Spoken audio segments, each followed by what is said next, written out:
Alhamdulillahi Rabbil Alamin. Hamdan na'imin, hamdan syakirin, hamdan wafi ni'amah wa yukafi mazidah. Ya Rabbana lakal hamdu kama yanbaghi li jalali wajhikal karim wa azimi sultanik. Asyhadu an la ilaha illallah wahdahu la syarika lah.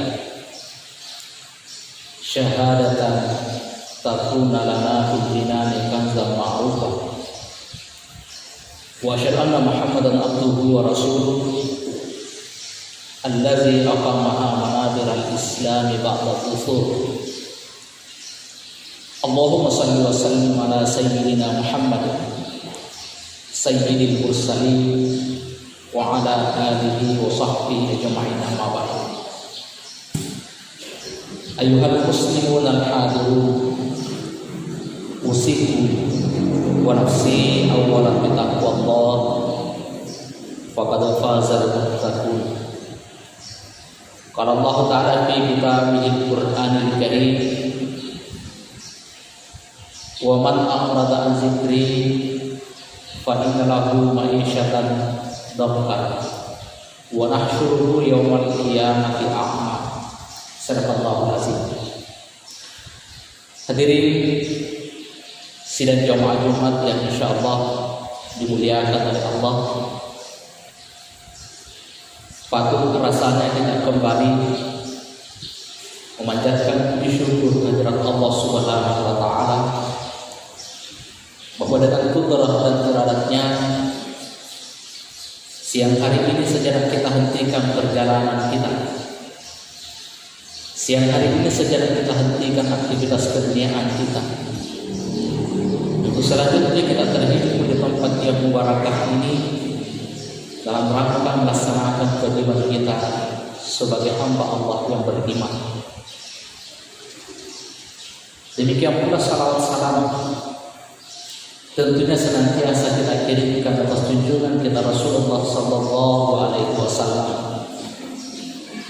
Kita tidak pernah berjumpa dengan Rasulullah, kita tidak pernah berjabat tangan dengan Rasulullah, tetapi mudah-mudahan dengan salawat yang senantiasa kita kirimkan kepada beliau memudahkan kita mengenali dan dikenali oleh Rasulullah Sallallahu Alaihi Wasallam di hari akhirat kelak.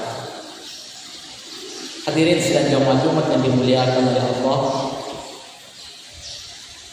sebagai bagian penting dan rangkaian khutbah Jumat kita pada siang hari ini, selaku khatib saya berkewajiban mengingatkan diri saya dan mengajak kepada kita semua, mari momentum Jumat ini kita jadikan sebagai momentum untuk kembali menata, menjaga, memelihara, bahkan meningkatkan nilai-nilai ketakwaan yang ada dalam diri kita. Mudah-mudahan energi spiritual yang kita bangun dari Jumat ke Jumat mampu menghubungkan energi spiritual kita yang telah kita bangun dari Ramadan yang telah lalu menuju Ramadan yang akan datang. Karena takwa adalah satu-satunya modal yang bisa kita banggakan ketika kita kembali berhadapan dengan pengadilan Allah Subhanahu wa taala di akhirat kelak. Apa yang kita banggakan hari ini belum tentu kita banggakan ketika kita berhadapan dengan pengadilan Allah di akhirat kelak. Apa yang paling kita cintai hari ini belum tentu mampu kita banggakan ketika kita berhadapan dengan pengadilan Allah Subhanahu wa taala. Bahkan bisa jadi apa yang membesarkan nama kita hari ini bisa jadi di akhirat kelak justru menjadi hal yang paling menghinakan kita di hadapan Allah. Bisa jadi apa yang paling kita cintai hari ini bisa jadi menjadi hal yang paling menakutkan bagi kita ketika kita berhadapan dengan pengadilan Allah Subhanahu wa taala di akhirat kelak. Maka Al-Qur'an mengingatkan kepada kita, ya ayyuhallazina amanu ittaqullaha haqqa tuqatih. Wahai orang-orang yang beriman, bertakwalah kepada Allah dengan takwa yang sebenar-benarnya. Apa bedanya antara ittaqullah dengan haqqa tuqatih? Ittaqullah mendorong kita melakukan apa yang diperintahkan oleh Allah Subhanahu wa taala. Dan haqqa tuqatilah yang membuat kita bisa istiqamah, konsisten melakukan perintah Allah. Ittaqullah mencegah kita untuk melakukan apa yang dilarang oleh Allah, dan haqqa tuqatilah yang akan membuat kita bisa konsisten istiqamah menjauhi apa yang dilarang oleh Allah Subhanahu wa taala. Karena itu ketika Ramadan kemarin kita begitu taat melaksanakan apa yang diperintahkan oleh Allah. Kita sudah berusaha menjauhi apa yang dilarang oleh Allah. Tetapi begitu selesai Ramadan, kita tidak mampu mempertahankan semangat ibadah yang seharusnya kita pertahankan. Maka bisa jadi level kita baru pada level ittaqullah, tetapi belum sampai pada level haqqa tuqatih. Dan haqqa tuqatih inilah yang akan membawa kita selamat dunia dan akhirat. Karena itu Sayyidina Ali radhiyallahu anhu mendefinisikan secara singkat tentang takwa, namun memiliki makna yang begitu luas. Beliau mengatakan bahwa salah satu ciri penting bagi orang yang bertakwa, yang pertama adalah al-khauful jalil. Ada rasa takut dalam dirinya, yang tentunya takut ini kepada Allah Subhanahu wa taala yang didasari karena iman, percaya akan adanya balasan atas setiap perbuatan yang kita lakukan. Rasulullah sallallahu alaihi wasallam pernah bersabda, la yajma'u 'alal insani al-khaufaini wal amnain. Tidak akan berkumpul pada diri seseorang dua rasa takut dan dua rasa aman. Apa makna hadis Rasulullah ini? Bahwa orang-orang yang ketika di dunia dalam dirinya ada rasa takut kepada Allah Subhanahu wa taala, dan rasa takut inilah yang mendorong mereka untuk melaksanakan apa yang diperintahkan oleh Allah. Rasa takut inilah yang mendorong mereka untuk tidak melakukan apa yang dilarang oleh Allah Subhanahu wa taala. Maka di akhirat kelak mereka tidak akan mengalami rasa takut ketika berhadapan dengan pengadilan Allah. Orang yang dalam dirinya ada rasa takut kepada Allah, sehingga rasa takut inilah sehingga mereka tidak menyakiti orang lain, mengambil hak orang lain dengan cara yang tidak halal. Maka rasa takut inilah yang membuat mereka aman, sehingga ketika berhadapan dengan pengadilan Allah di akhirat kelak, mereka tidak akan mengalami rasa takut lagi. Tetapi sebaliknya, orang yang ketika hidup di dunia dalam dunia tidak ada rasa takut kepada Allah Subhanahu wa taala, sehingga mereka memperturutkan hawa nafsunya. Mereka mengambil hak orang lain dengan cara yang tidak halal, berdasarkan kekuatan yang mereka miliki. Maka di akhirat kelak mereka akan berada pada golongan orang-orang yang mengalami rasa takut yang luar biasa. Ketika berhadapan dengan pengadilan Allah, mereka akan dituntut oleh orang-orang yang pernah mereka aniaya ketika hidup di dunia. Mereka akan diminta pertanggungjawaban terhadap hak-hak orang lain yang pernah mereka ambil secara tidak halal ketika hidup di dunia. Maka mereka akan mengalami rasa takut yang sangat besar. Maka Rasulullah mengatakan, la yajma'u 'alal insani al-khaufaini wal amnain. Tidak akan menyatu dalam diri manusia dua rasa takut dan dua rasa aman. Ketika di dunia kita takut kepada Allah, maka insya Allah di akhirat kita akan merasa aman. Tetapi ketika di dunia tidak ada rasa takut kepada Allah, maka yakin dan percaya di akhirat ketika berhadapan pengadilan Allah, kita akan mengalami rasa takut yang luar biasa. Ini yang pertama, kata Sayyidina Ali, yang mesti dimiliki oleh orang-orang yang haqqa tuqatih. Yang kedua, wal amalu bitanzil, menjadikan Al-Qur'an sebagai pedoman dalam hidupnya, dalam aktivitas sehari-harinya. Dzalikal kitabu la raiba fihi hudal lil muttaqin. Karena memang Al-Qur'an diturunkan oleh Allah sebagai hudan, sebagai petunjuk bagi orang-orang yang bertakwa. Orang yang menjadikan Al-Qur'an sebagai petunjuk dalam hidupnya, sebagai pedoman dalam hidupnya, akan dituntun oleh Al-Quran ke jalan keselamatan yang membawa kebaikan bagi dirinya maupun kebaikan bagi orang lain. Orang yang ketika di dunia dituntun oleh Al-Quran, maka apa yang mereka lakukan adalah sesuatu yang bermanfaat untuk dunianya dan juga sesuatu yang bermanfaat untuk akhiratnya. Tetapi orang yang menyampingkan Al-Quran, tidak menjadikan Al-Quran sebagai imam, sebagai pedoman dalam hidupnya, sudah barang tentu akan dituntun oleh hawa nafsunya, yang dimana inna nafsa la'ammaratun bisu, hawa nafsu akan cenderung mendorong kepada kita untuk melakukan hal-hal yang dilarang oleh Allah Subhanahu wa taala. Termasuk menjadikan Al-Quran sebagai imam, sebagai pedoman dalam hidup kita, ketika kita menjadikan Rasulullah sebagai teladan dalam kehidupan kita sehari-hari. Karena ketika Aisyah ditanya kaifa akhlak Rasulullah, bagaimana akhlak Rasulullah, maka Aisyah menjawab, kana khuluquhul Quran. Akhlak Rasulullah adalah akhlak Al-Quran, karena apa yang tertulis dalam Al-Quran itulah yang diperhatikan oleh Rasulullah dalam kehidupan keluarganya.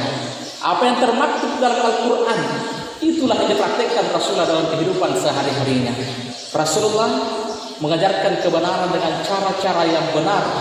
Rasulullah tidak pernah mengajarkan kebenaran dengan cara-cara yang tidak benar. Karena mengajarkan kebenaran dengan cara yang tidak benar justru hanya akan mencederai kebenaran itu sendiri. Maka Rasulullah mengajak, bukan mengejek, apalagi menginjak. Rasulullah mendidik, bukan menghardik. Rasulullah merangkul, bukan memukul. Dan inilah yang menjadi kunci sukses dakwah Rasulullah sallallahu alaihi wasallam di tengah-tengah kaum yang tidak memiliki akhlak dan moral. Tetapi dengan strategi dakwah Rasulullah mampu merubah kehidupan masyarakat Arab pada saat itu dalam waktu yang relatif singkat.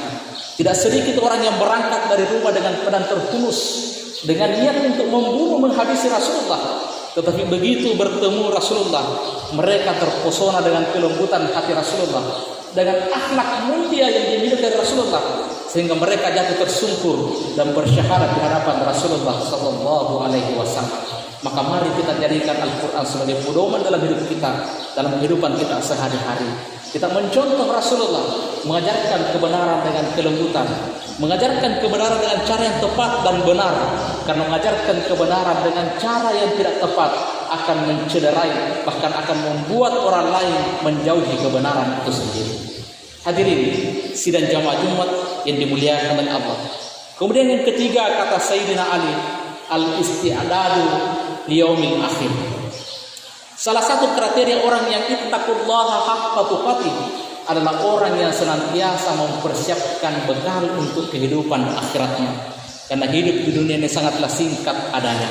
Kalaupun hari ini ada di antara kita yang usianya 100 tahun, mungkin kita mengatakan bahwa dia panjang umurnya. Tetapi ketika kita bandingkan dengan perjalanan kita, fase perjalanan selanjutnya yang akan kita tempuh, ketika kita bandingkan dengan perjalanan kita berikutnya, maka 100 tahun ini sangatlah singkat adanya. Karena berapapun usia kita hari ini, bisa jadi nanti batu nisan kita jauh lebih lama duduk di atas pusara kita, di atas kuburan kita, dibandingkan dengan keberadaan kita di dunia ini. Karena itu Rasulullah sallallahu alaihi wasallam mengingatkan kepada kita, menyampaikan kepada Abu Dzar Al-Ghifari, wahai Abu Dzar Al-Ghifari, bahwa sesungguhnya perjalanan hidup ini harus diisi dengan kebaikan-kebaikan. Karena orang yang masuk ke dalam kubur, kata Rasulullah, tanpa persiapan amal kebajikan, tak ubahnya seperti orang yang melakukan perjalanan jauh, tetapi mereka tidak memiliki bekal apa-apa, sudah barang tentu akan menderita dalam perjalanannya. Kemudian Rasulullah menyampaikan sebuah hadis yang membuat sahabat bergetar, bahkan ada di antara sahabat yang menangis kala itu ketika mendengar Rasulullah menyampaikan hadis ini, bahwa inna yaumal qiyamati aqwal, bahwa sesungguhnya kata Rasulullah, hari kiamat nanti adalah sebuah huru-hara yang sangat dahsyat. Wa ahwaluha sakaratul maut, dan huru-hara terkecil dari hari kiamat itu, dari huru-hara yang besar yang akan terjadi pada hari kiamat nanti adalah sakaratul maut. Wa inna wallahi, kata Rasulullah, dalam sakaratul maut, orang yang sakaratul maut tis'atu kabadat, akan ditarik sebanyak 9 kali oleh malaikat maut ruhnya dari jasadnya. Wallahi, kata Rasulullah, demi Allah, kata Nabi, li alfi darabis sayyid afwalu min kabadatin wahid, tebasan 1000 kali pedang jauh lebih ringan, kata Rasulullah, dibandingkan dengan satu kali tarikan ruh ketika malaikat mau mencabut nyawa seseorang. Jauh lebih ringan 1000 kali tebasan pedang dibandingkan ketika malaikat mau mencabut roh dari tubuh seseorang. Karena itu, sekali lagi, mudah-mudahan Allah senantiasa menuntun kita menjadi hamba yang memiliki rasa takut kepadanya, sehingga rasa takut ini pula lah yang dilandasi dengan iman yang menuntun kita untuk menjauhi apa yang dilarang oleh Allah dan melaksanakan apa yang diperintahkan oleh Allah. Semoga Allah memberikan hidayah kepada kita agar kita menjadikan Al-Quran sebagai pedoman dalam hidup kita. Karena waman a'rada an zikri, siapa yang berpaling dari Al-Quran, kata Allah, fa inna lahu ma'isyatan dhanka, sudah pasti akan sempit kehidupannya, sudah pasti akan banyak persoalan yang mereka hadapi dalam hidupnya. Wa nahsyuruhu yaumal qiyamati a'ma, dan nanti di hari kemudian mereka akan dibangkitkan dalam keadaan tidak melihat sama sekali.